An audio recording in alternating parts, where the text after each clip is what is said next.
Assalamualaikum warahmatullahi wabarakatuh. Yang terhormat Ibu Rohmatul Faiza selaku dosen pengampu mata kuliah agama Islam. Sebelumnya perkenalkan, saya Afia Ayu Purnikova, NPM 2101301082 dari kelas G258. Di sini saya akan mempresentasikan esai saya yang berjudul Moderasi Beragama Masyarakat Indonesia dalam Keberagaman dan Peran Generasi Milenial di dalamnya. Pokok pembahasan yang akan saya bahas yang pertama, apa itu moderasi beragama, yang kedua, pentingnya moderasi beragama di Indonesia, dan yang ketiga, peran generasi muda dalam moderasi beragama. Apa sih moderasi beragama itu? Dalam bahasa Arab, moderasi dikenal dengan kata wasah atau wasahiyah yang memiliki persamaan makna dengan kata tawasuh, tengah-tengah, tawazun berimbang, dan iktidal adil.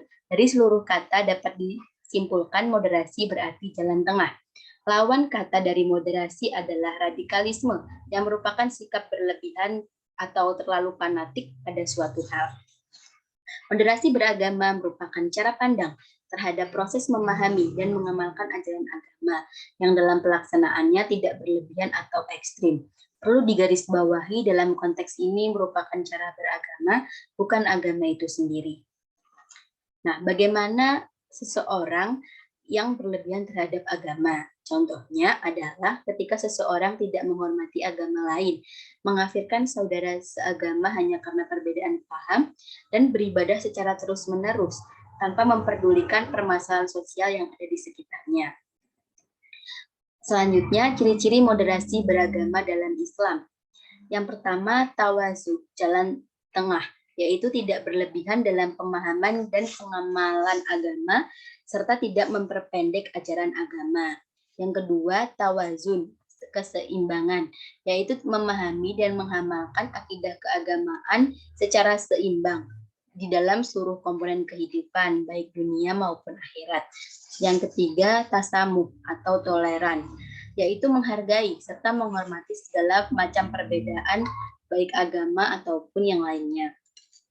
Yang keempat, syura atau musyawarah, yaitu menyelesaikan permasalahan dengan musyawarah untuk mufakat dan meletakkan hakikat kemaslahatan sebagai prioritas yang utama.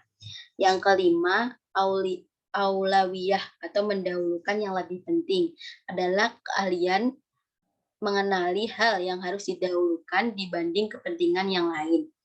Yang keenam, tatawur wa ibtikar, dinamis dan inovatif, yaitu sikap terbuka terhadap perubahan yang lebih baik.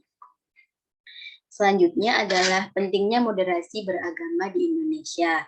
Yang pertama, sebagai solusi keberagaman Indonesia.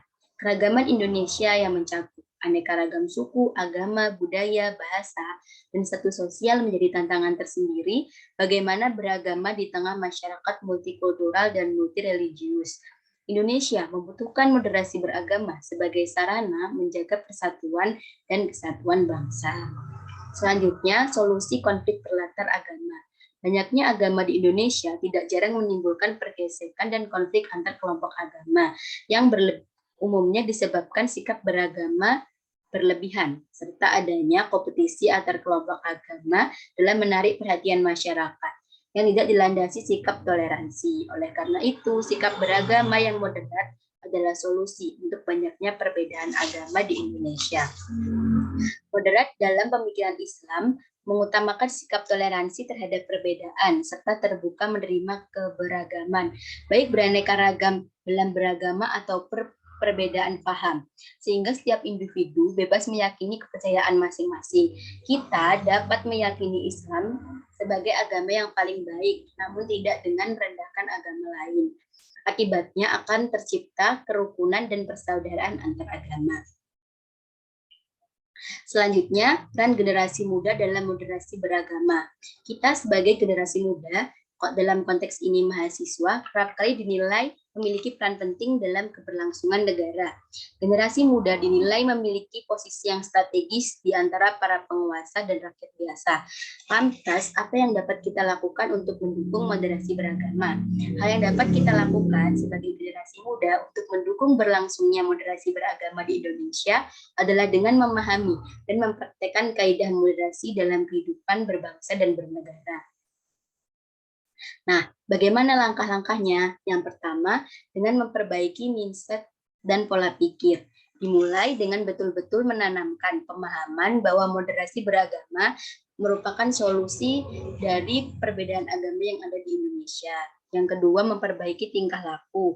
Setelah kita memperbaiki pola pikir, selanjutnya kita memperbaiki pola tingkah laku dengan menghargai perbedaan agama, mengamalkan sikap toleransi, dan juga tidak berlebihan terhadap suatu agama tertentu. Nah, setelah kita paham dan juga tingkah laku kita telah baik, selanjutnya kita diharapkan dapat menjadi duta moderasi yang memiliki peran untuk mempromosikan bagaimana pentingnya moderasi di masyarakat umum dan juga menunjukkan aksi nyata dengan menyebarkan perdamaian dan menumpas paham radikal. Sekian yang dapat saya sampaikan, kurang lebihnya saya mohon maaf. Wassalamualaikum warahmatullahi wabarakatuh.